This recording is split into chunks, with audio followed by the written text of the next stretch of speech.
Let's talk about the thing nobody wants to talk about. Not really. We talk about motivation. We love motivation. It's sexy. It's that fire in your belly at 2 a.m. when you watch a video of someone bench pressing a truck or buying their mom a house. It's that rush, that cheap dopamine hit that screams, "Yes, tomorrow I change everything." But motivation is a ghost. It's a fair weather friend. It's there when the sun is shining and the coffee is strong. But where is it when the alarm goes off at 5 a.m. and the floor is freezing cold? Where is it when you've been working for 3 months and the results aren't showing? That's where the ghost vanishes. And that is where you are left alone with the beast. The beast is discipline. Most people think discipline is punishment. The word itself sounds like a whip crack. Discipline. It sounds like detention. It sounds like a diet of boiled chicken and misery. It sounds like a cage.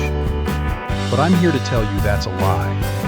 The biggest lie you've ever been told is that freedom comes from doing whatever you want, whenever you want. Look around you. Look closely. Look at the people who do whatever they want. Are they free? The person who can't say no to junk food isn't free. They are a slave to their dopamine receptors.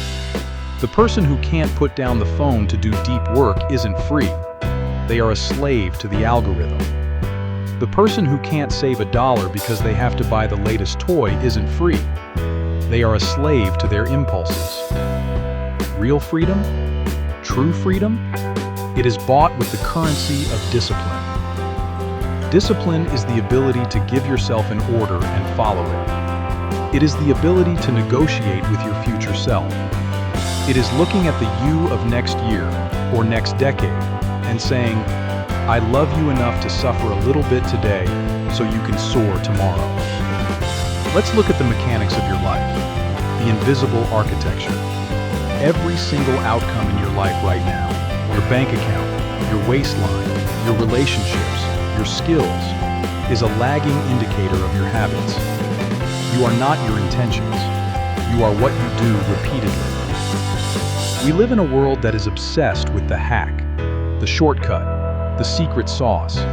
We doom scroll for hours looking for the one weird trick to lose fat, or the passive income secret to get rich.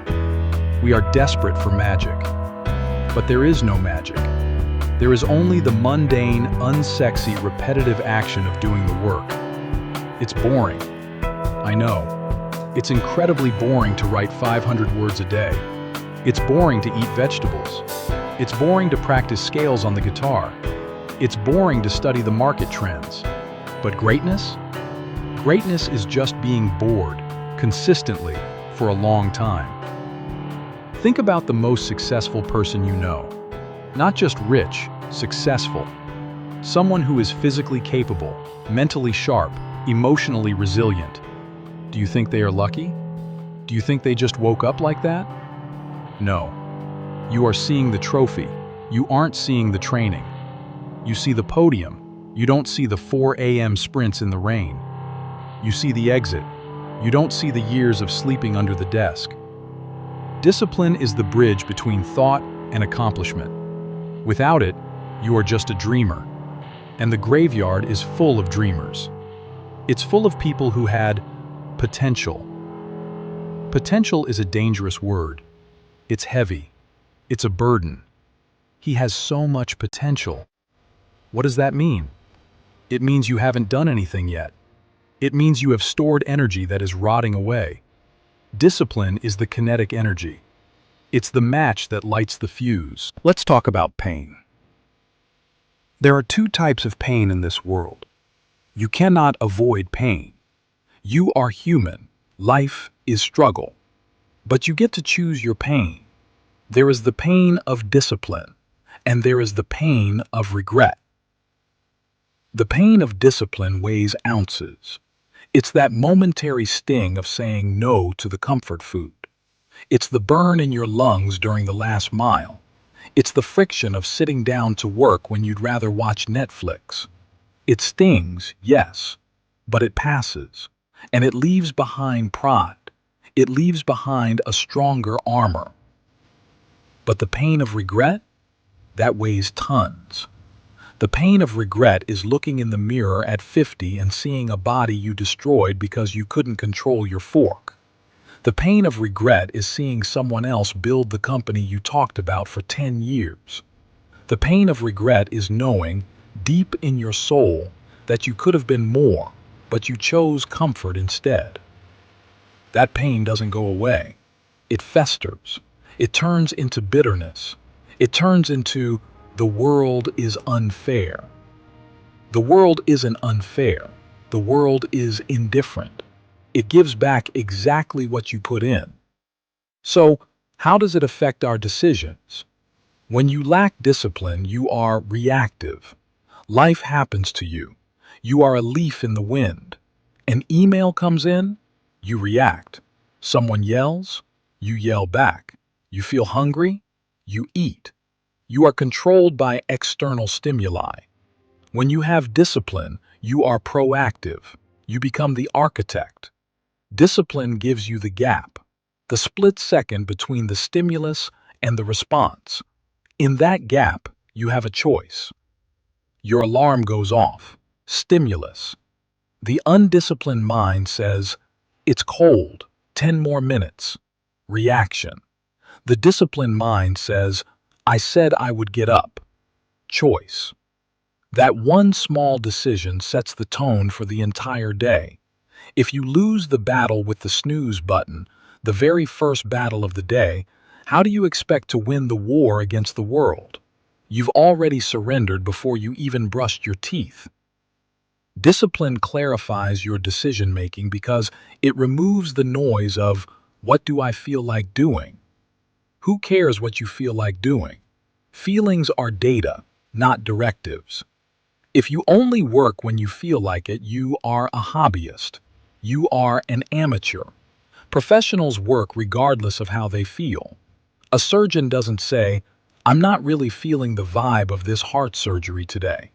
A pilot doesn't say, I'm feeling a bit uninspired to land this plane. They do the job. Discipline allows you to treat your own life with that same level of professionalism. It allows you to trust yourself. And that is the greatest gift of discipline, self-trust. Confidence doesn't come from affirmations in the mirror.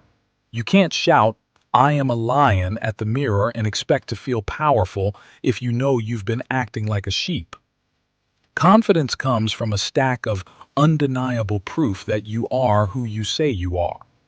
Every time you say you're going to do something, and you do it, you add a brick to the wall of your self-esteem. Every time you skip it, you pull a brick out.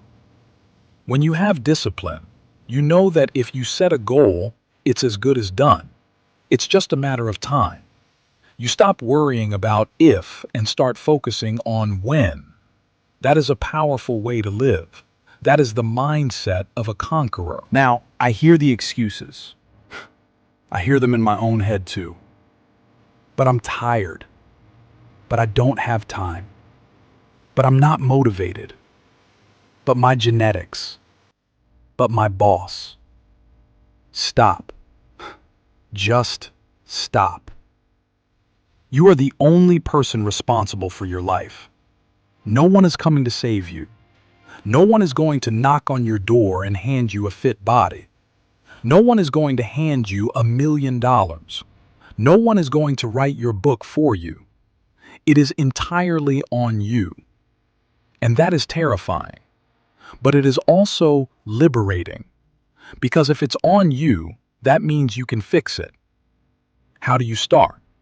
You don't start by trying to conquer the world in a day. You don't start by running a marathon tomorrow. You start with the little things. Make your bed. Seriously. Do it with precision. Drink the water. Put the phone away an hour before sleep. Read 10 pages. Build the muscle. Discipline is a muscle. If you haven't used it in years, it's atrophied. It's weak. If you try to lift 500 pounds of responsibility immediately, you will tear something. You will quit. Start with 5 pounds, then 10, then 20. Suddenly, you're the person who gets up early. Suddenly, you're the person who eats clean. Suddenly, people are asking you, "What's your secret?" And you'll smile. Because you know the secret is that there is no secret, just the relentless, ruthless execution of the basics. We are living in a time of unprecedented distraction. The world is designed to steal your attention. It is designed to make you weak, compliant, and addicted to comfort. To be disciplined in the modern world is an act of rebellion. It is a declaration of war against mediocrity. Do you want to look back at your life and see a blurry haze of weekends wasted, shows binged, and opportunities missed? Do you want to be the person who almost made it? Or do you want to be sharp? Do you want to be dangerous?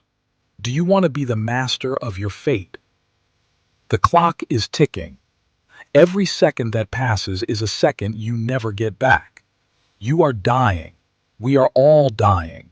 The sand is running through the hourglass right now. What are you going to do with the time you have left? Are you going to drift? Or are you going to drive? Get up. Get moving. Do the work. Not because it's easy, but because it's worth it. Because you are worth it. Discipline is self-love. Discipline is destiny. Don't wait for Monday. Don't wait for January 1st. Don't wait for the perfect feeling. Start now.